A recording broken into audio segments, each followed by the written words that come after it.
बिस्मिल्लाहिर्रहमानिर्रहीम। अस्सलामु अलैकुम वरहमतुल्लाहि वबरकातुहू। प्यारे दोस्तों, दरूद इब्राहिमी का एक ख़ास अमल करवाया जा रहा है। जो भी ये अमल करेगा इंशाअल्लाह उस पर दरूद इब्राहिम का ख़ास फैज़ जारी होगा, क्योंकि ये दरूद पाक वो मुक़द्दस है जिसको साहिब दरूद हज़रत मुहम्मद सल्लल्लाहु अलैहि वसल्लम ने ना सिर्फ ख़ुद किया बल्कि सहाबा कराम को भी पढ़ने का हुक्म दिया और अपनी उम्मत को भी पढ़ने का हुक्म दिया।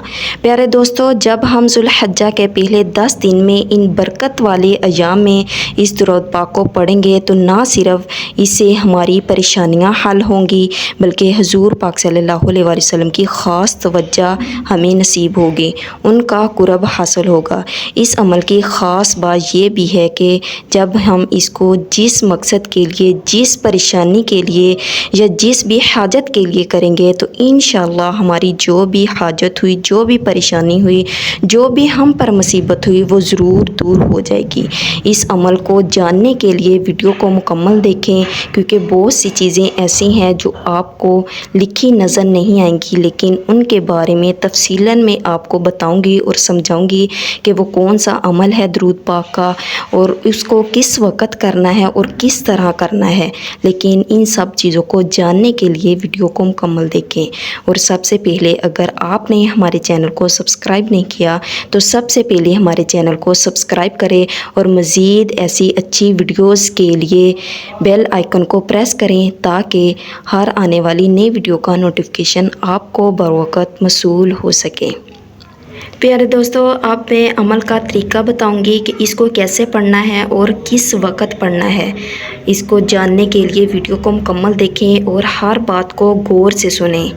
आपने सबसे पहले क्या करना है कि 2 रकअत सलातुल हाजात के अदा कर लेने हैं और आपकी जो भी हाजत है, जो भी परेशानी है, ख्वाह आप किसी भी मकसद के लिए कर रहे हों या आप सल्लल्लाहु अलैहि वसल्लम की तवज्जो या उनका कुर्ब हासिल करना चाहते हैं, तो आपने 2 नवाफिल अदा करने के बाद अल्लाह ताला से दुआ करनी है कि ए अल्लाह, जो मैं अमल करने जा रही हूँ या अमल करने जा रहा हूँ इसकी मुझे बरकतें नसीब फरमा, दरूद इब्राहिमी का फैज़ मुझे नसीब फरमा। और जो भी आपकी परेशानी है या हाजत है इसको दिल में रख कर दुआ करें कि या अल्लाह मेरी ये हाजत को कबूल फरमा और मेरी इस हाजत को दूर फरमा दे। आपने सबसे पहले क्या करना है कि 2 नफल सलातुल हाजात के अदा करने हैं और उसके बाद आपने मुसल्ले पर उसी जगह बैठे पढ़ना है लब्बैक अल्लाहुम्मा लब्बैक सुबहानल्लाहि वल्हम्दुलिल्लाहि वला इलाहा इल्लल्लाहु वल्लाहु अकबर। आपने ये कलमात पढ़ लेने हैं। फिर उसके बाद आपने दरूद इब्राहिम एक बार पढ़ना है। इसके बाद आपने ये कलमात पढ़ने हैं अस्सलामु अलैका या अय्युहन नबिय्यु व रहमतुल्लाहि व बरकातुहू। इसको आपने कम अज़ कम 360 बार पढ़ना है।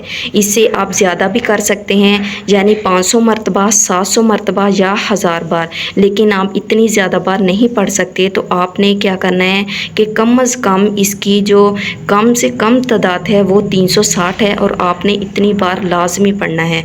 और ये अमल, इस अमल का जो ख़ास वक़्त है वो ये है कि आपने रात को इशा की नमाज़ पढ़कर सो जाना है और तहज्जुद के वक़्त आपने उठकर ये अमल कामल यकीन के साथ करना है। इस अमल के करने से ना सिर्फ आपको हज़रत मुहम्मद सल्लल्लाहु अलैहि वसल्लम का कुर्ब हासिल होगा, उनकी शफ़ाअत नसीब होगी, बल्कि आपकी जो भी परेशानी हुई, मुश्किल हुई, जो आपका मकसद हुआ वो ज़रूर पूरा होगा। लेकिन दोस्तों, ज़रूरी है कि इस अमल को कामल यकीन के साथ करें ताकि आपको इसका पूरा फ़ायदा हासिल हो। प्यारे दोस्तों, हम इज्तिमाई दुआ का सिलसिला शुरू करने जा रहे हैं। अगर आप भी अपने लिए दुआ करवाना चाहते हैं, अपना और अपने शहर का नाम कमेंट में ज़रूर लिखें। इंशाअल्लाह आपका नाम लेकर खुसूसी दुआ की जाएगी। अल्लाह ताला से दुआ है कि अल्लाह ताला इस बाबरकत महीने के सदक़े हम सब की तमाम मुश्किलें, मुसीबतें और परेशानियों को दूर फरमाए। आमीन। अल्लाह हाफिज़।